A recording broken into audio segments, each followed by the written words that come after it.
I've mentioned many times on this show the greatest console port of Doom. That's 32X. Now we're going to talk about the most infamous, the 3DO. Welcome to Bog Panda. I am Dr. Mike at Official Pagan on everything, and joining me as always. Hi, everybody. This is Kelly at KELLYTHOL on Twitter and Instagram. Mike and I would greatly appreciate it if you consider subscribing to the Bog Panda channel, home of Hard No, the world's shortest podcast. In addition to that, you'll get retro gaming content, occasional puns of the day, lots of Alice Cooper content, other music too, but mostly Alice Cooper content when we talk about music. We've got a merchandise store. You might want to check that out. We've got a few t-shirts you might be interested in. And I think that's all the plugging I need to do. Did you mention Hard Now? I did. We'll mention it again. World's shortest podcast, Hard No. Glad you're paying attention to what I'm saying. It was so short, I missed it. That's how you'll feel listening to Hard Now. It's the world's shortest podcast. So it's the world's shortest promo for the podcast. Today, though, we're here to talk about something we've barely touched in the past, Doom. Now, Doom, of course, is, I think I can speak for both Kelly and I, one of our favorite games. We've both played it on multiple platforms. I assume we were both introduced to it on PC. Is that fair to? Yes, we were both introduced on PC. I did get the very first console port of it as soon as it came out, which was Doom for 32X. Doom for 32X walked so that Doom for 3DO could fall face first off of a cliff. Yep. It's basically the way that it works. When Doom came out for 32X, there was a lot of negative press about it. I disagree. I disagreed then. I disagreed from the very beginning. I love this game. And retrospectively, there is more love for it now than there was at the time. And I think that really came from the fact that other Doom ports started to come out after that. When people saw those, they were like, hey, that 32X one wasn't that bad. 32X suffers mainly from two major flaws. It was rushed out for a Christmas release, so they didn't get finished the game. So it's missing a few levels. There is a lot of misinformation that it's missing weapons. That's not true. All the weapons are in there, but it is missing a couple of levels. It also has terrible music, which is something you'll see everywhere. And that's because of a shortcut they took, again, truncated time frame there. A shortcut that a lot of 32X games took, which was so the 32X was an add-on for the Sega Genesis, basically pushing the processing power up to 32-bit from 16-bit. But it was attached to the Genesis so that it could leverage additional power from the Genesis when it needed it. And the way that most companies lazily got around stuff, not unlike what the Atari Jaguar would do when people just started porting 16-bit games to it, is they would leverage the Genesis to do the music so that they could more quickly focus on getting games out and put all the processing power towards the graphics, which makes sense to a degree. But the problem that they ran into is, especially for things like Doom, the out of date, even by the time Super Nintendo came out, Genesis sound chip was nowhere near capable of recreating the Doom soundtrack. So instead of making a new soundtrack for it, like they did with Mortal Kombat, and that's actually really well known for its soundtrack because they just rebuilt it from the ground up to fit the actual Genesis sound chips, they were just like, we're just going to make it try and play Doom. And whatever that sounds like is what it sounds like. And it sounds terrible. But other than that, it plays in a large window, and it has a great consistent frame rate with very little slowdown. And of all the levels that are in there, all of the content is in there. Then the Atari Jaguar port came out. So it turns out the Atari Jaguar port is the basis of every port of Doom that came out after the PC. And that's because the creators made one program for all of the other ports to pull from, and they made that using the Atari Jaguar. So even though that wasn't even the first one out, that is the basis of everything else. They're just basically building off of that programming. Atari Jaguar, in order to fit everything in there, just dropped the music altogether. Maybe also learning a little bit from what happened with 32X. It has no music whatsoever in it, but it runs really smoothly, and it's remembered as a really good port and one of the few Atari Jaguar games people admit to loving. Then it started to hit some other systems. And this is when 32X started looking better and better. It hit Super Nintendo. Super Nintendo can't do true first person shooting games. What Super Nintendo can do, though, because they had the Super FX chip, is squash and stretch and rotate images. So they tried to do that to sort of recreate it. And as Kelly found out when he was playing Super Nintendo Doom, as we were, was it after the wedding or before my wedding? Before. Before my wedding, we were playing Doom on Super Nintendo. You get stuck to a lot of things when you're trying to move through the corridors and things like that. It's very choppy. It's very low frame rate. And we kind of talked a little bit before. The way that they were even able to make it was to use an Amiga to make some magic with the animation frames, and then use this built-in scaling and rotation program that they have on there to kind of give you the effect that you're moving through these corridors while not actually recreating all those frames of animation, because Super Nintendo was a little bit slower and couldn't keep up with it. Doesn't work. It kind of, if you're just moving straight down a narrow hallway, it kind of works. But as soon as you start moving quickly and around corners and things like that, the game just falls apart. Yeah.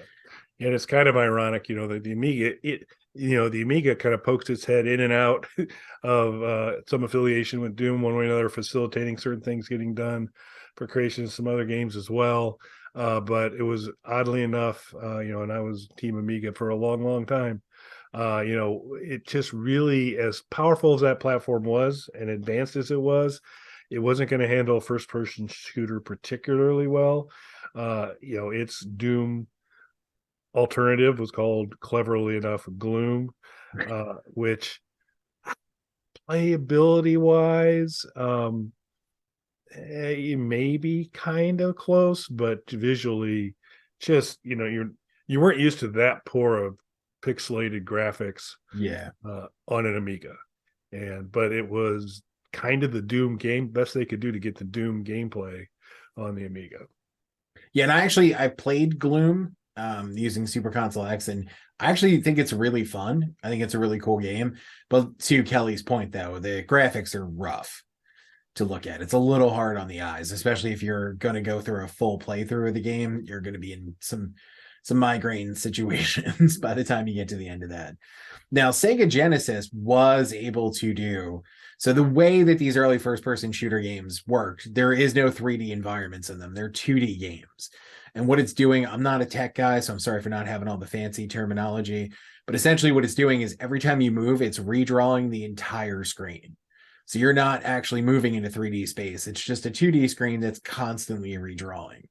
The Super Nintendo processor couldn't do it, so they tried to fake it. Not well. 32X could do it, but it couldn't do that and make the music. And that's where the terrible sound on the 32X game comes in at. Atari Jaguar couldn't do both either, so they just opted to not have music at all. So then, looking at everything that happened, 3DO thought, we don't need to know how to do any of that. We'll just license Doom. Yeah, we'll license it and it'll happen. It'll just magically happen. Yeah. You just pay for the license and the game appears. Yeah, and this is where we enter the magical world of Randall Scott, who was the kind of player behind the licensing of Doom for 3DO and sponsor of it. And apparently he has fairly limited game development knowledge. But boy, the dude can talk to the press, and he did that a lot. And he was talking up the 3DO. This was gonna be the version of Doom that was gonna bury everything else. There were gonna be new levels, new villains or monsters, new weapons, and talking all that game. Meanwhile, there's no game being developed. Zero game, literal game, not there.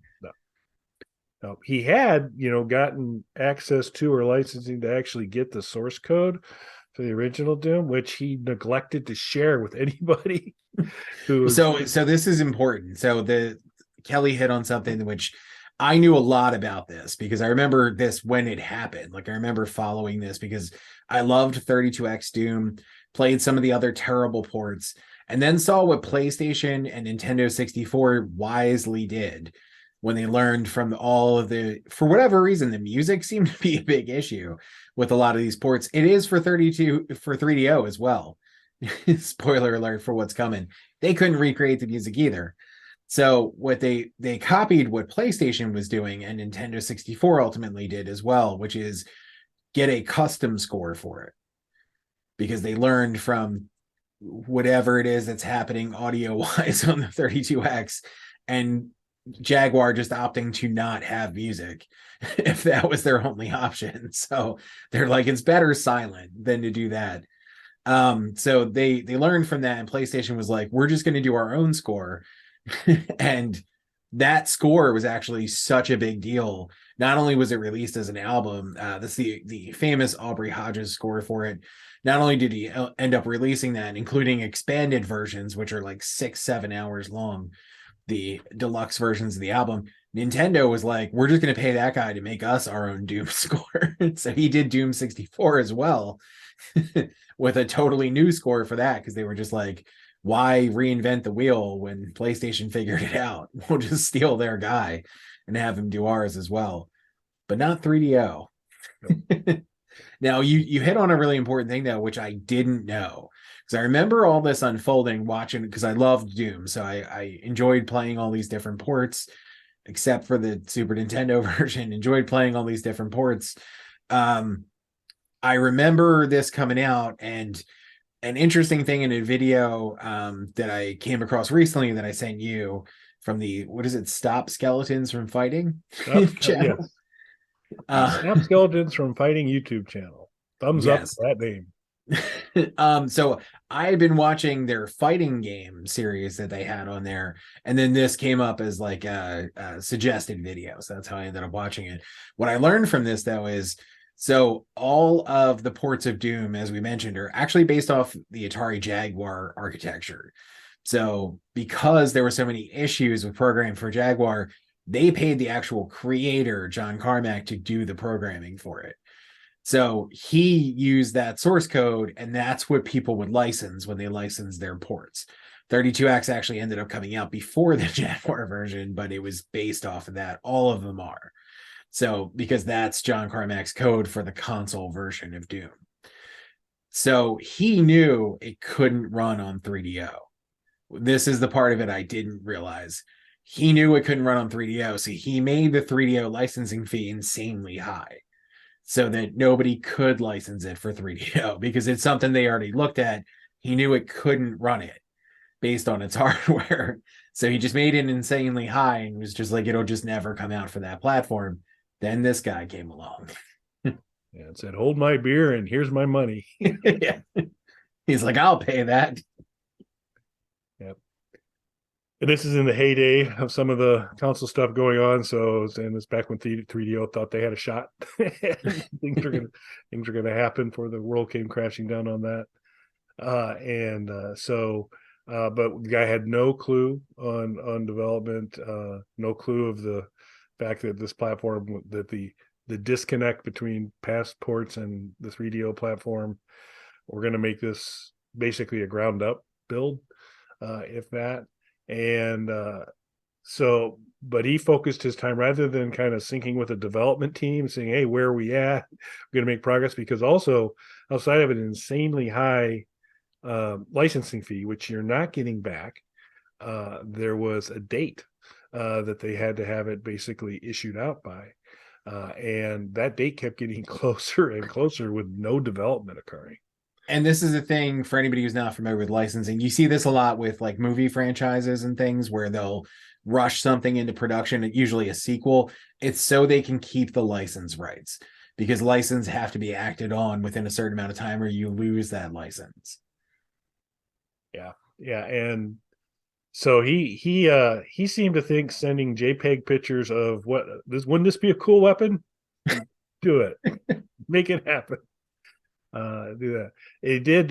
So then basically, as this starts to spiral down into a really bad place, Becky Heineman who was the first Space Invaders tournament champion, Yes. had actually eventually built a nice career for herself in game development, and has a pretty decent track record of some great stuff.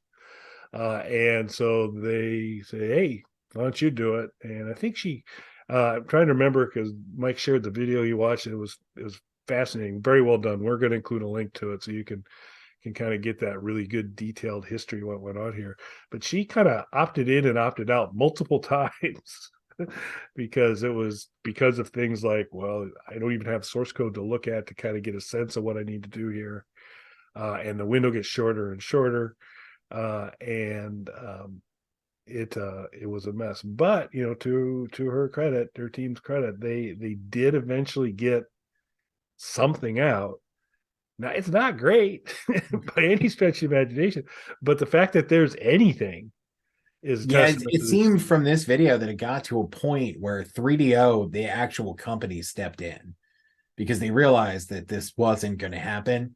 And this was going to be a black eye on the system because this is a game that they hoped would actually sell units of the 3DO.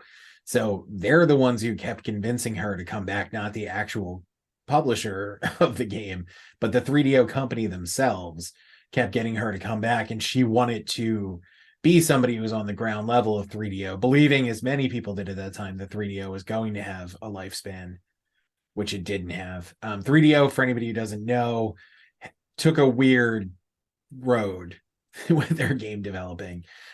So they decided, so the way most game companies work is they sell their systems at a loss because the idea is to sell as many systems as possible, and then they spend or they charge game companies a large licensing fee to release games on their system that a lot of people have.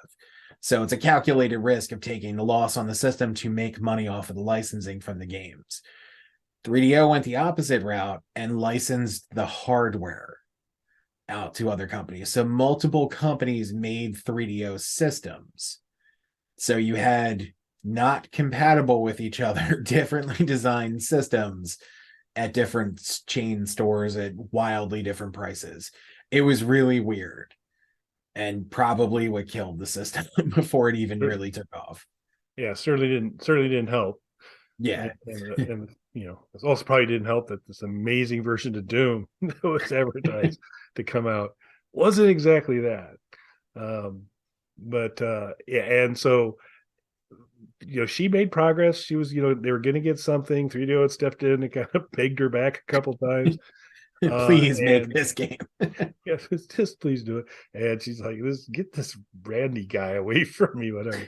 So they eventually, and I think she was the one that came up with the idea, but whoever did was brilliant, is that apparently Randall Scott was also in a band or had a band.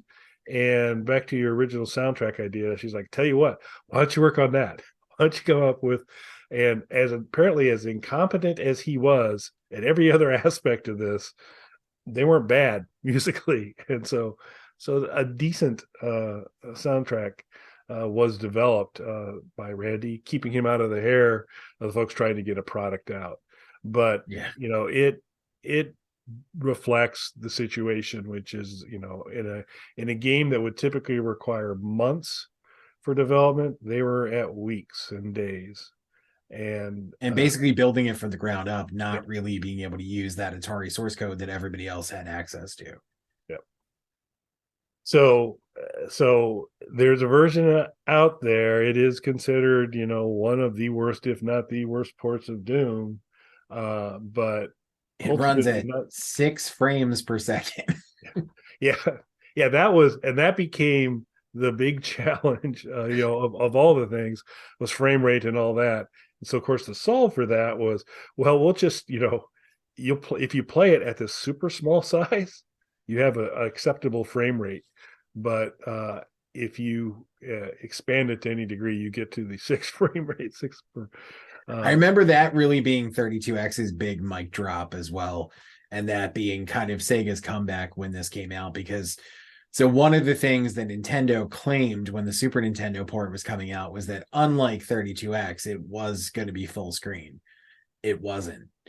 What Nintendo did was put a black bar around the entire screen, including your HUD at the bottom, to try and trick you into thinking it was playing in full screen, which is the dumbest thing ever. Yep.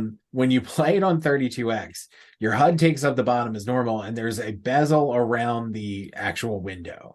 It's bricks that go around the side. It's only maybe like, a few pixels of bricks, but it makes it just slightly smaller than full screen so that it can run smoothly with no major slowdown or anything like that when you're playing. And it plays very smoothly.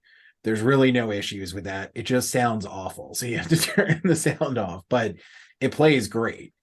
And again, for Jaguar, they just jettisoned all music in order to put everything into making it run smoothly. So, and then Super Nintendo just lied. And it was like, it's full screen. Ignore the 2 inches of black all around on every side. They just completely lied. 32 or 3DO, I'm sorry, was 6 frames a second is what it came in at. That's a slideshow. That is not even animation at that point. So it is like a postage stamp size that you can make slightly bigger by taking it back down to single digit frames per second of animation. And in order to get it full screen where it just doesn't move, essentially, you have to actually put in a code to get that, because 3DO insisted that not be readily available because it played so poorly. Yeah. But by having it available, they could say a full screen version was available, and they packaged the whole thing as saying you have many options on the level of resolution you want, which starts from playable, postage stamp playable, to everything else you can.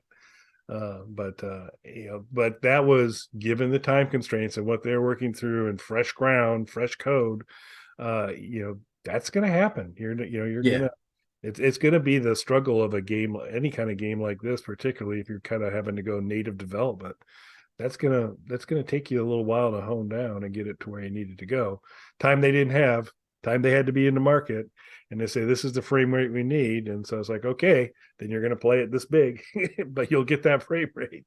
Yeah, and the crazy part about it is, like I said at the beginning, like id Software essentially said this can't run on 3DO, which is why they set the price point so high for the license, because they just figured that'll put anyone off of licensing it. But the fact that she was able to make a sort of playing version of the game means it could have run on 3DO. Had they given her months of development like she needed for it, it could have actually run on 3DO, proving them wrong, ironically. But what ended up happening is, what looks like it only took a couple weeks to put together. Yep. Yeah, so it was certainly not a criticism of the development team. They did the best they could in dire circumstances.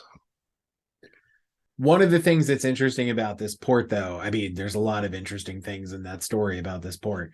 One of the interesting things, which this video didn't delve too deeply into, but there's plenty of other ones where you can, one of his many ideas to bring so much more to the world of Doom was to give Doom Guy, which is the name of your character in the early Doom games, a backstory.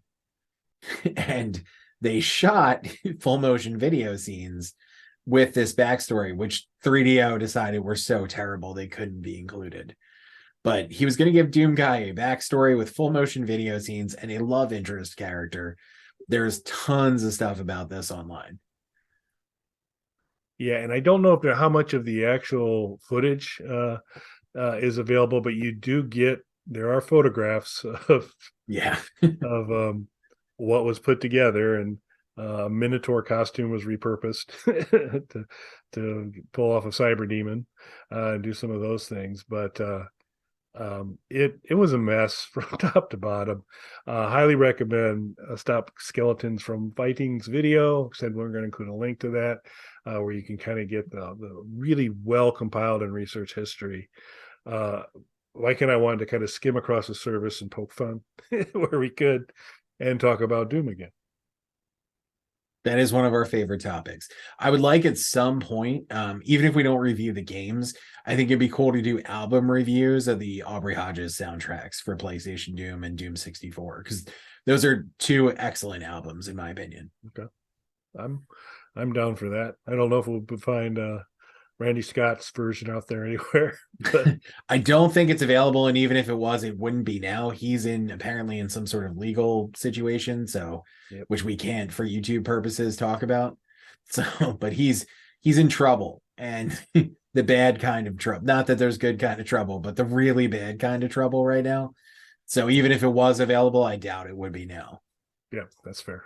So yeah, and yeah, I'm not gonna several things crossed my mind, except I think you covered it really well. So good. So anything else, sir? No, I think that about does it. I would definitely check out this video. And like I said, there's a lot of other videos that delve into specifics of this. He made it, Stop Skeletons from Fighting made a great like overview video of the entire situation. Lots of cool stuff because I had no idea about the licensing fee because they just basically decided it wouldn't run on there. And it is a shame because she kind of proved them wrong that you could make Doom work on this, and what she did in a few weeks is amazing. Yeah, it's an awful game, but that's what somebody put together in a couple weeks on hardware that shouldn't be able to run it. Yep. Yeah, impressive, but well, yeah, still impressive effort. Yeah. Final product, given the constraints, impressive. I'll stick with impressive. So. Yeah. It's a shame because had she had months of development like you should for something like this, she could have proven everybody wrong and made Doom run on 3DO apparently. Yep. Would have been cool, but that's not what happened, folks. So. No. All right. Well, thanks for watching, everyone. Thanks, everybody. I'm still holding out for 3DO Mini.